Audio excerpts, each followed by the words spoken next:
Boa tarde, pessoal. Hoje nós iremos fazer uma revisão de um dos conteúdos abordados na nossa atividade diagnóstica da semana passada, certo? Então fiquem atentos para os próximos vídeos. Então, pessoal, hoje nós vamos falar dos níveis de organização dos seres vivos, que na biologia vão do menor para o mais amplo. Os níveis de organização dos seres vivos iniciam pela célula. Então, a célula é a unidade morfológica dos seres vivos. Isso quer dizer que todo ser vivo é formado por células. As células em conjunto, desempenhando uma função em comum, formam os tecidos. Exemplos de tecido: tecido nervoso, tecido conjuntivo, tecido epitelial. Por sua vez, um conjunto de tecidos interagindo para uma função formam os órgãos. Temos vários exemplos de órgãos, como o fígado, coração, pâncreas e etc. Conjunto de órgãos formam o sistema. Exemplos de sistema: sistema nervoso, sistema cardiovascular, sistema urinário. Os sistemas trabalhando em conjunto formam um organismo. Eu e você somos um exemplo de organismo, porque temos vários sistemas. Aí, se levarmos em consideração um nível maior, temos a população, que é o conjunto de organismos da mesma espécie, no mesmo lugar, ao mesmo tempo. Por isso que quando falamos assim, a população de Canindé, nós estamos falando apenas da população de seres humanos existentes aqui na cidade de Canindé. Ou seja, indivíduos da mesma espécie no mesmo lugar ao mesmo tempo. Daí temos a comunidade, que são populações de diferentes espécies no mesmo local e ao mesmo tempo. Depois disso, nós temos o ecossistema, que é um conjunto de comunidades que é formado pelos fatores bióticos, que são os seres vivos, e os fatores abióticos, que são os seres não vivos, como é o caso da luz solar, da atmosfera, da água, dos minerais. Se nós juntarmos todos os ecossistemas da Terra, nós teremos a biosfera.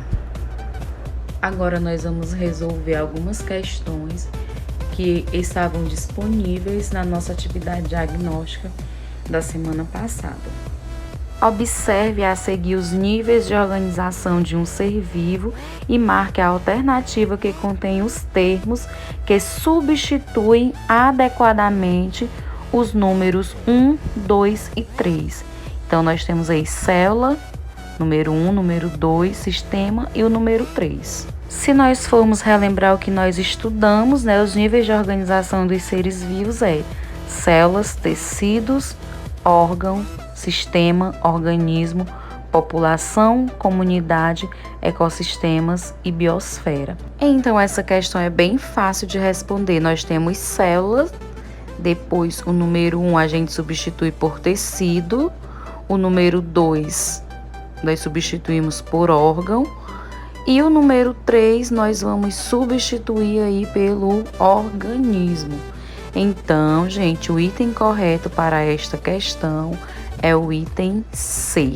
Na nossa próxima e última questão, observe o esquema abaixo que mostra os componentes de um ambiente onde vivem sapos. E depois marque a alternativa que contém os números de componentes bióticos e abióticos, respectivamente. Então, respectivamente, primeiro a gente vai dizer quem são os bióticos. Como eu disse para vocês lá na explicação, os seres bióticos lá no ecossistema são aqueles seres que são seres vivos. Bio significa vida. E os abióticos são aqueles que não têm vida, que no caso são componentes primordiais para essa interação com os seres vivos. Então aí é só vocês contarem. Por exemplo, micro-organismos, predadores, plantas, parasitas, outros sapos são seres bióticos. Temperatura, lama, vento, água, rochas, luz e umidade são seres abióticos. Portanto, o item correto é o item C. Muito obrigada pela participação de todos. Tenham uma ótima tarde. Até a próxima.